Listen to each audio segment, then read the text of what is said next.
Je salue les bien-aimés au nom de Jésus. C'est vrai, nous voulons écouter la voix de Dieu en cet après-midi. Nous voulons dire à Dieu comme Samuel en cet après-midi, parle, tes serviteurs, tes servants veulent t'écouter en cet après-midi. Que Dieu puisse préparer nos cœurs à recevoir sa parole et qu'il nous rende disponibles à écouter sa voix en cet après-midi. Je bénis le Seigneur pour cette grâce qu'il m'accorde d'être présent dans son assemblée depuis le début de ce mois d'octobre. Et depuis le début du mois d'octobre, je me rends compte que Dieu a un message particulier pour son Église, un message particulier pour cette assemblée. Et quand j'ai suivi dans un premier temps, au tout début du mois d'octobre, le pasteur Eric, qui nous parlait de la confiance en Dieu, qui disait, si nous savons quel Dieu nous prions, nous n'aurons même pas présenté des signes d'inquiétude vis-à-vis de certaines situations. Il nous demande de faire pleinement confiance en Dieu, parce qu'il est capable de transformer des situations. C'est lui qui peut décréter des choses qui sont impossibles et qui peut appeler à l'existence ce qui n'existe pas. Le dimanche qui a suivi, c'est moi qui devrais prêcher ce jour-là, mais j'avais un souci de santé, donc le pasteur Boris a aussitôt pris la relève. Donc en prenant la relève, quand j'ai suivi le pasteur Boris, j'ai compris qu'il est resté dans le même fil conducteur de ce message. Et je ne sais pas si vous êtes également dans cette même posture que moi et que vous suivez depuis le début de ce mois le fil conducteur de ce message que Dieu est en train de transmettre à son assemblée. Je ne sais pas, mais j'ai compris que quand le pasteur Boris était en train de prêcher, j'ai compris que Dieu a effectivement un message pour cette assemblée, pour nous, Amen, dans cette église. Donc il avait parlé du changement et il dit ce changement implique une priorité, des priorités, enfin une priorité que nous devons accorder à Dieu dans notre vie. Il a parlé également de l'engagement que nous devons prendre de servir Dieu et de disposer de temps pour Dieu. Et le dimanche qui a suivi, le pasteur Eric est revenu encore sur l'engagement avec Dieu, qu'il ne faut pas rester au bord, qu'il faut avancer en eau profonde. Même si le vent est contraire, même si la nuit est fort avancée, il faut avancer en eau profonde. Et cela implique également une décision à prendre pour avancer en eau profonde.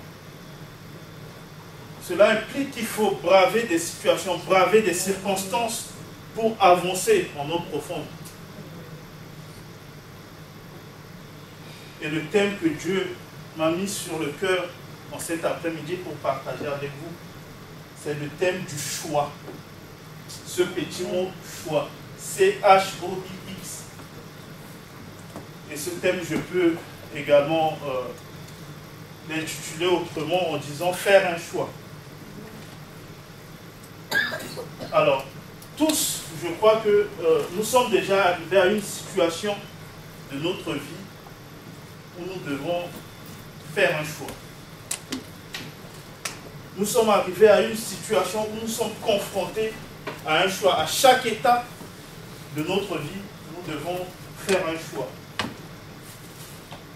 À tout moment, à un moment ou à un autre, nous sommes appelés à faire un choix. Enfants, adolescents, adultes, personnes âgées, à un moment donné, nous sommes confrontés à un choix. Sauf un bébé qui subit parce qu'il n'a pas le choix, on lui impose certaines choses, donc un bébé plutôt subit. Mais encore, c'est vrai qu'un bébé subit, mais un bébé est initié au choix. C'est-à-dire qu'un bébé sait exprimer des préférences. Et le choix commence par les préférences. Donc un bébé, étant bébé, sait exprimer des préférences.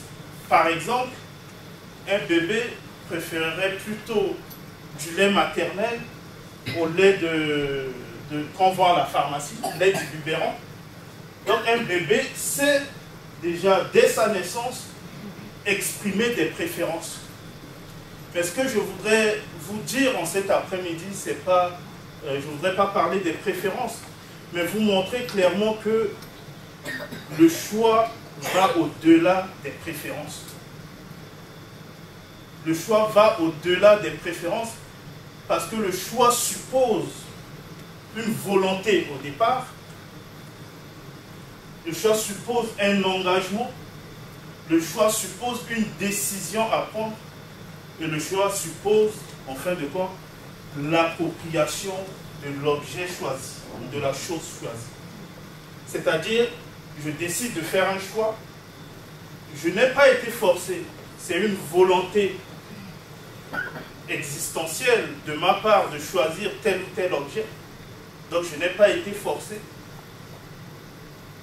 Et ce que je vais choisir n'engage que moi. Donc il y a un engagement personnel. Et après l'engagement, j'ai une décision à prendre. Je dis, bon, je vais sur cet objet. Je prends la décision et je m'approprie la chose. Donc vous voyez que le choix souvent est une démarche difficile. Le choix est une chose qui n'est pas aisée. C'est une démarche difficile. Ce qui fait qu'il y a certaines personnes souvent qui ont peur de choisir. Beaucoup de personnes ont peur de choisir. Mais si on ne choisit pas, on tourne en rond. Si on ne choisit pas, on est dans l'inquiétude. Si on ne choisit pas, on est troublé. Si on ne choisit pas, on tergiverse. Mais si on choisit, évidemment, il y a les conséquences du choix. C'est-à-dire, si on fait un bon choix, on tire avantage ou on tire profit de ce choix. Mais si on fait un mauvais choix, évidemment, on subit les conséquences du choix. Mais est-ce que cela doit nous amener à nous abstenir de choisir? Nous devons quand même faire un choix. Même si c'est compliqué, nous devons faire un choix. Et choisir, ça veut dire qu'on renonce à quelque chose. Donc choisir, c'est une renonciation à quelque chose.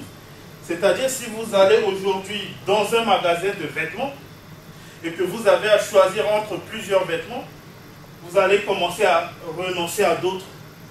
Non, je ne prends pas celui-là, je prends pas celui-là. Donc vous allez commencer à scruter le vêtement dans les moindres détails et pour voir celui qui correspond à vos attentes, celui qui correspond à votre goût.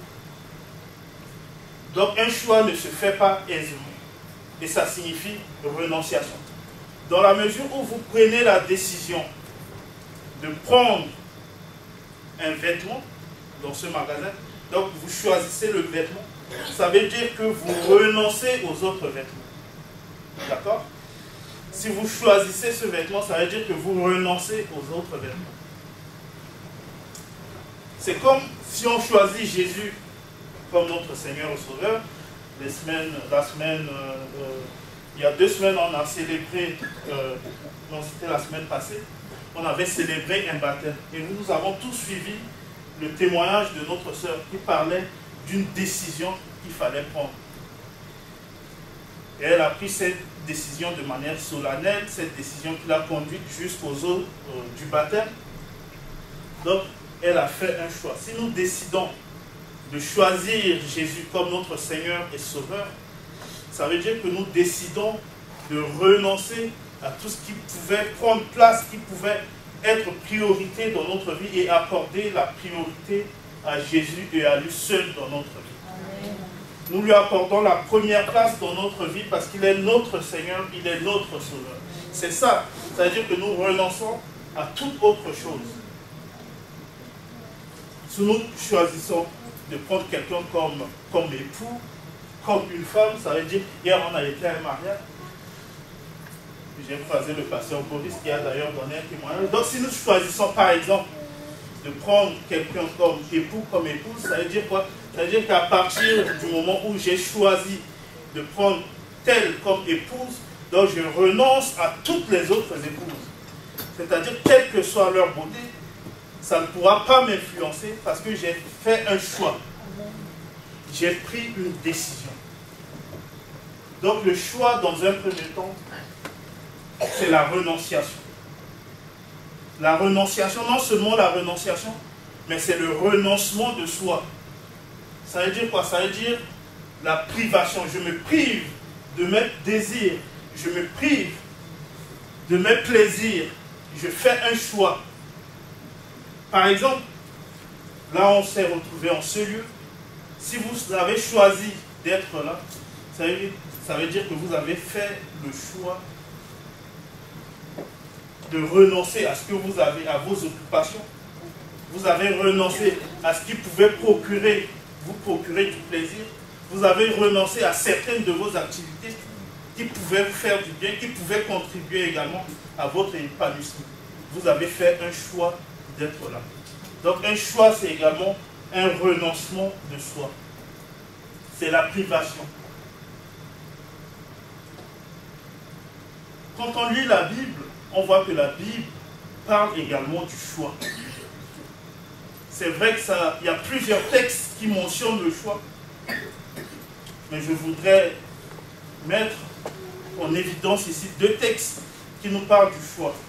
Ce ne sont pas des textes de référence, mais c'est des exemples dans la Bible qui nous montrent que le choix est un instant délicat.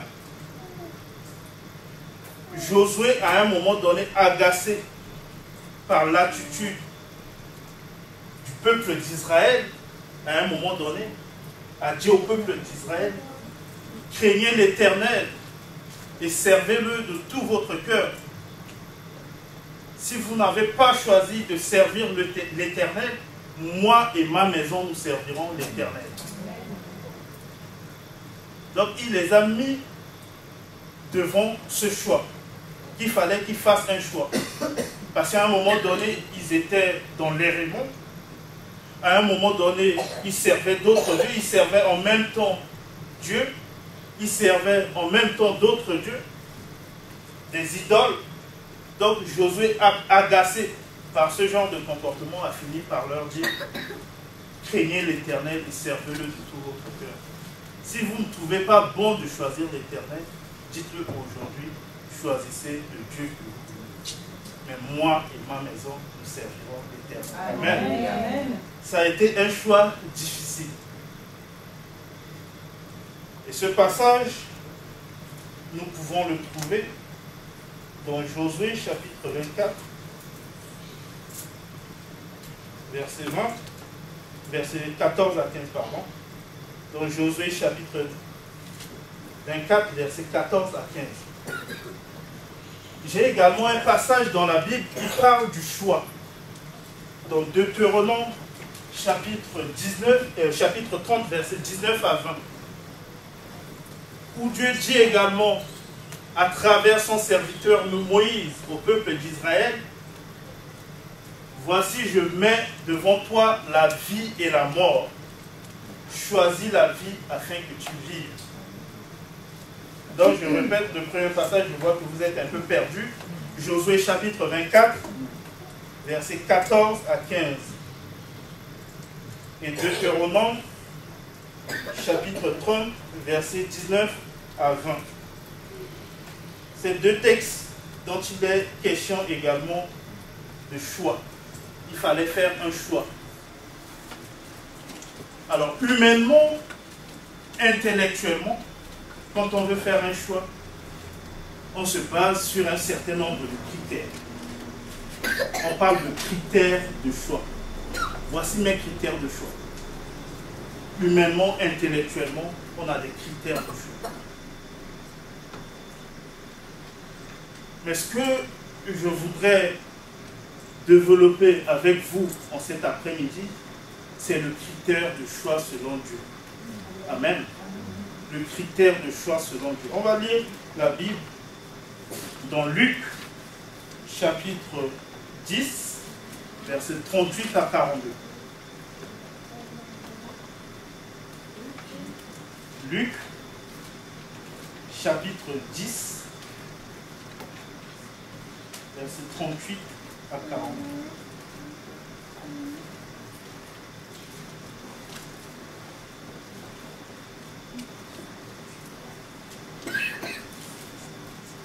Donc je le lis au nom de Jésus. Comme Jésus était en chemin avec ses disciples, il entra dans un village et dans sa maison. Pardon. Il entra dans un village et une femme nommée Marthe le reçut dans sa maison. Amen. Elle avait une sœur nommée Marie qui s'était assise au pied du Seigneur, écoutait sa parole. Marthe, occupée à divers soins domestiques,